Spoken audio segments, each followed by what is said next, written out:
Hi hello friends, എല്ലാ കൂട്ടുകാർക്കും നാളത്തെ എപ്പിസോഡിന്റെ റിവ്യൂയിലേക്ക് സ്വാഗതം. അങ്ങനെ ശ്രുതി വരാൻ വേണ്ടിയിട്ട് നമ്മുടെ മുത്തശ്ശിയും ലാവണ്യയും അഞ്ജലിയും കൂടി നാടകം കളിക്കുവാണ് കേട്ടോ.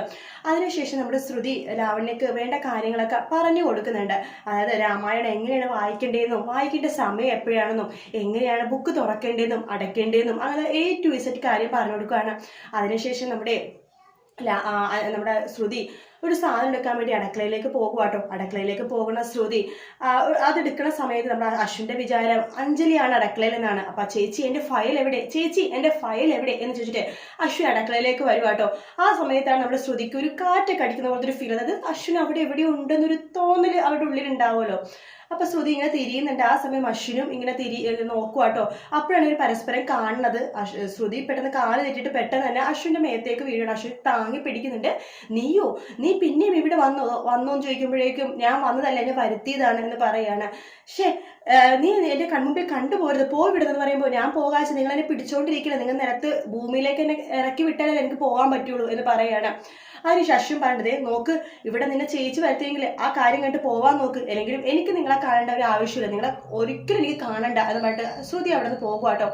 ശേഷം അശ്വിൻ അഞ്ജലി അടുത്ത് പറയുന്നുണ്ട്, അവൾ എന്തിനു ചേച്ചി വീണ്ടും വിളിച്ചു വരുത്തിയത് എന്ന് ചോദിക്കുകയാണ്.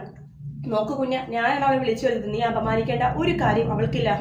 പൈസ എന്ന് പറഞ്ഞാൽ മലർന്നടിച്ചു വീഴുന്ന ടീമാണല്ലോ, പൈസക്ക് വേണ്ടി വന്നതായിരിക്കും, പൈസ എവിടെ കണ്ടാലും അവൾ മലർന്നടിച്ച് വീഴും എന്നൊക്കെ രീതിയിൽ പറയുവാട്ടോ. ആ സമയത്ത് അഞ്ജലി പറഞ്ഞിട്ട്, കുഞ്ഞ വെറുതെ ആവശ്യമാത്തത് പറയരുത്, ഞാൻ വിളിച്ചപ്പോൾ അവൾ ഇന്ന് വന്നു, പക്ഷെ ഇന്ന് അവൾ പൈസ ഒന്നും വേണ്ട, കാരണം വെച്ചാൽ അവൾ രാമായണത്തിന്റെ കാര്യങ്ങൾ പറഞ്ഞു കൊടുക്കാൻ വേണ്ടിയിട്ടാണ് വന്നത്, അതിന് 10 വയസ്സ് പോലെ അവൾ വേണ്ടെന്ന് പറഞ്ഞു. മാത്രമല്ല അവൾക്ക് നമ്മുടെ ജോലി ഇനി ആവശ്യമില്ല, അവളെ വീടെടുത്തുള്ള പിള്ളേർക്ക് ട്യൂഷൻ എടുത്തിട്ടാണ് പണം സമ്പാദിക്കുന്നത് എന്ന് പറയുമ്പോൾ അശ്വിന്റെ മനസ്സിൽ ചെറിയൊരു ഇത് വരോട്ടോ, ഒരു കുറ്റബോധം പോലെ വരും. കാരണം അങ്ങനെയൊക്കെ പറഞ്ഞിട്ട് പൈസ 10 പൈസ പോലും മേടിക്കാനാണല്ലോ ശ്രുതി ഇപ്പൊ വന്നത് എന്ന് ആലോചിച്ചിട്ട്.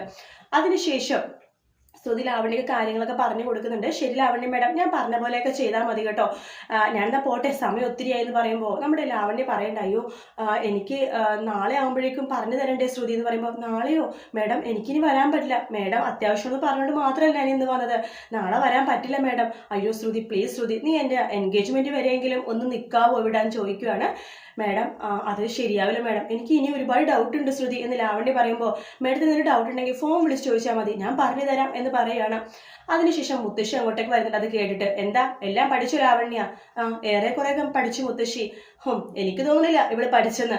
ദേ ശ്രുതി, ഇവളെ പഠിക്കാനായിട്ടേ കുറച്ച് സമയം കൂടി ആവശ്യമുണ്ട്, എന്തായാലും ചിലപ്പോൾ നീ ഇവിടുന്ന് പോയി കഴിഞ്ഞാൽ വീണ്ടും മുത്തശ്ശിയും അതുപോലെ തന്നെ ലാവണ്യം വഴക്കാവുന്നു അഞ്ജലി പറയാണ്. അതുകൊണ്ട് ശ്രുതി, ഇവരുടെ എൻഗേജ്മെന്റ് വരെയെങ്കിലും നിനക്ക് കുറച്ച് ദിവസം കൂടി വരാമോ എന്ന് ചോദിക്കുകയാണ്. അയ്യോ അഞ്ജലി മേഡം, അത് ശരിയാവില്ല, വീട്ടില് സമ്മതിക്കില്ല മേഡം, മാത്രമല്ല ഞാൻ പറയല്ലോ ഞാനിപ്പോൾ പിള്ളേർക്ക് ട്യൂഷൻ എടുക്കുന്നുണ്ട്, അതുകൊണ്ട് അത് പറ്റില്ല മേഡം എന്ന് ശ്രുതി പറയുമ്പോൾ അഞ്ജലി പറയുന്നുണ്ട്, നീ ഇപ്പോൾ വന്നില്ല എന്നാണെന്നുണ്ടെങ്കിൽ ചിലപ്പോൾ ലാവണ്യയുടെയും അതുപോലെ തന്നെ കുഞ്ഞിന്റെ വിവാഹ നിശ്ചയം പോലും നടക്കില്ല, കാരണം മുത്തശ്ശിയും ലാവണ്യയും വഴക്ക് തന്നെയാണ്, അതുകൊണ്ട് വിവാഹ നിശ്ചയം കഴിയണവരെ നീ എങ്ങനെയെങ്കിലും വരികയാണെങ്കിൽ വളരെ ഉപകാരമായിരുന്നു ശ്രുതി എന്ന് പറയാണ്. നോക്കട്ടെ മേഡം, ഞാൻ ശ്രമിക്കാം, പറ്റാവുന്ന ദിവസം ഞാൻ വരാം എന്ന് പറഞ്ഞിട്ട് ശ്രുതി അവിടെ നിന്ന് പോകുക കേട്ടോ.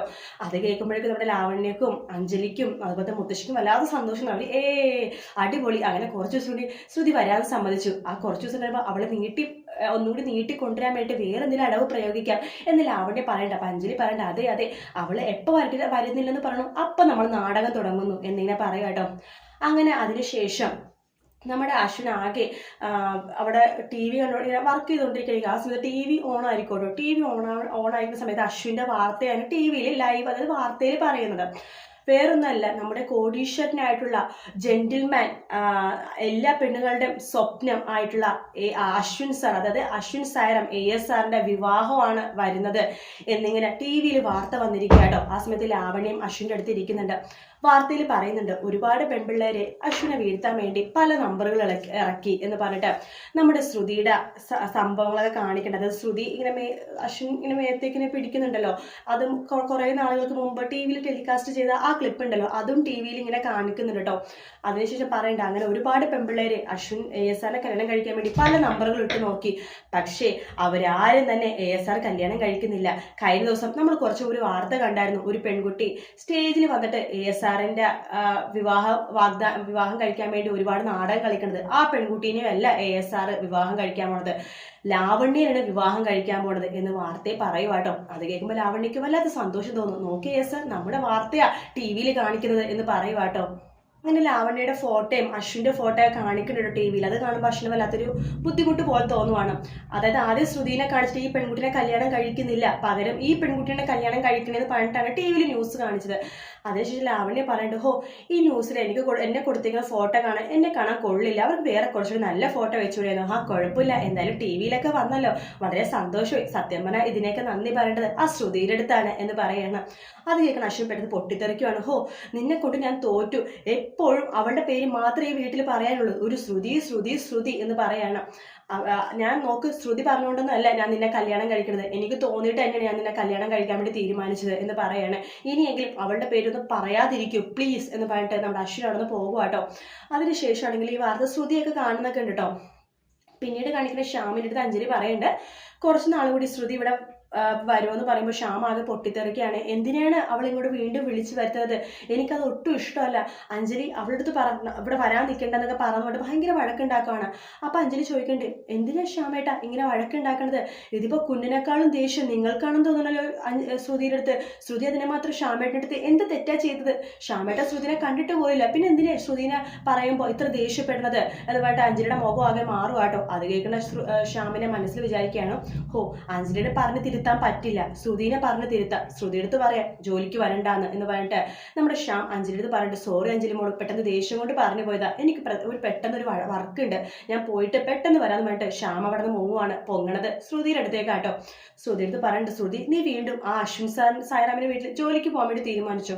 അതെ ശ്യാം സർ, കുറച്ച് ദിവസം കൂടി ജോലിക്ക് പോവാമോ എന്ന് അഞ്ജലി മാഡം ചോദിച്ചു, അവരുടെ വിവാഹ നിശ്ചയം വരെയെങ്കിലും ഞാൻ പോകാൻ സമ്മതിച്ചു. ആരോട് ചോദിച്ചിട്ടാ ശ്രുതി അത് സമ്മതിച്ചത്, എനിക്കതൊട്ടും ഇഷ്ടമല്ല എന്നൊക്കെ ശ്യാം പറയുമ്പോൾ, നോക്ക് ശ്യാം സാറിന്റെ എൻ്റെ വിവാഹം കഴിഞ്ഞിട്ടില്ല, പിന്നെ അതെന്റെ തീരുമാനമാണ്, ഞാൻ ആ വീട്ടിൽ കുറച്ച് നാൾ വർക്ക് ചെയ്തതാണ്, അപ്പൊ അവരെ സഹായിക്കണം എന്നുള്ളത് എൻ്റെ കടമയാണ്, ഇതിലിപ്പോൾ ആര് വേണ്ടെന്ന് പറഞ്ഞാലും ഞാൻ പോകും എന്ന് ശ്രുതി പറയാണ്. അത് കേൾക്കണ ശ്യാം വെട്ടിലായ പോലെ അങ്ങനെ ഇരിക്കുവാട്ടോ. ഈശ്വര, ഇനിയും കുറെ നാൾ വീട്ടിൽ കയറാണ്ട് നടക്കേണ്ടി വരുമല്ലോ എന്ന രീതിയിൽ ശ്യാം എന്ത് ചെയ്യുമെന്ന് അറിയാണ്ട് അങ്ങോട്ടും ഇങ്ങോട്ട് തേരാപ്പാര നടക്കുവാട്ടോ. പിന്നെ അമ്മായിയെ കയ്യിലെടുക്കാൻ വേണ്ടി നോക്കുവാണ്, കാരണം വെച്ചാൽ ശ്രുതിനെ ജോലിക്ക് വിടാതിരിക്കാൻ വേണ്ടി. അപ്പൊ അമ്മായി പറയും, ഞാൻ എന്ത് ചെയ്യാനാ ശ്യാമോനെ, അവള് ആര് പറഞ്ഞാലും കേൾക്കില്ലല്ലോ, അവളുടെ സ്വഭാവം ശ്യാമോനെ നന്നായിട്ട് അറിയാവുന്നല്ലേ, അവൾ എന്തെങ്കിലും തീരുമാനിച്ചു കഴിഞ്ഞാൽ ആ തീരുമാനത്തിൽ നിന്ന് അവൾ മാറത്തില്ല, എന്തെങ്കിലും ചെയ്യട്ടെ. മാത്രമല്ല പിള്ളേർക്ക് ട്യൂഷൻ എടുത്താലും എത്ര പൈസ കിട്ടാനാണ്, അവിടെ പോയി കഴിഞ്ഞാൽ എന്തായാലും അശോകേട്ടനെ തന്നെ മാസം എത്ര രൂപയുടെ മരുന്നും കാര്യങ്ങളും മേടിക്കാനുണ്ട്, അതുകൊണ്ട് ഞാനും പിന്നെ ഒന്നും പറയാൻ പോയില്ല, അവരുടെ ആ അശ്വിന്റെയും ആ ലാവണ്യ എന്ന പെണ്ണിന്റെ വിവാഹ നിശ്ചയം കഴിയണവരെങ്കിലും അവളവിടെ പോട്ടെ, കുഴപ്പമൊന്നുമില്ല എന്ന് അമ്മായിയും പറയാണ്. അങ്ങനെ ശ്യാമ് വീണ്ടും ഒളിച്ചു പാത്തു കളിക്കുക കേട്ടോ. എന്തായാലും ശ്യാമിന്റെ കള്ളത്തരമൊക്കെ പെട്ടെന്ന് തന്നെ കണ്ടുപിടിക്കും. ഇനി അധികം നാളൊന്നും ഇല്ല കേട്ടോ ശ്യാമിന്റെ കള്ളത്തരം ഇങ്ങനെ പോണത്. മാക്സിമം ഒരു 2 ആഴ്ചയാണെന്ന് തോന്നുന്നു, എനിക്ക് തോന്നുന്നു. അതിനുള്ളിൽ തന്നെ കണ്ടുപിടിക്കും. ശ്രുതി തന്നെയാണ് ആദ്യം കണ്ടുപിടിക്കുന്നത്. എന്തായാലും നല്ല ഭാഗങ്ങളിൽ വരാൻ പോകുന്നത്. നാളത്തെ എപ്പിസോഡിൽ ഞാനിപ്പോൾ പറഞ്ഞ ഇത്രയും ഭാഗങ്ങൾ മാത്രമേ കാണിക്കുള്ളൂ. വീഡിയോ ഇഷ്ടപ്പെട്ടെങ്കിൽ ലൈക്ക് ചെയ്യാൻ മറക്കരുത്, സബ്സ്ക്രൈബ് ചെയ്യാനും മറക്കരുത്. മറ്റൊരു വീഡിയോ ആയിട്ട് നാളെ കാണാം. അതുവരെ good night, take care, bye bye.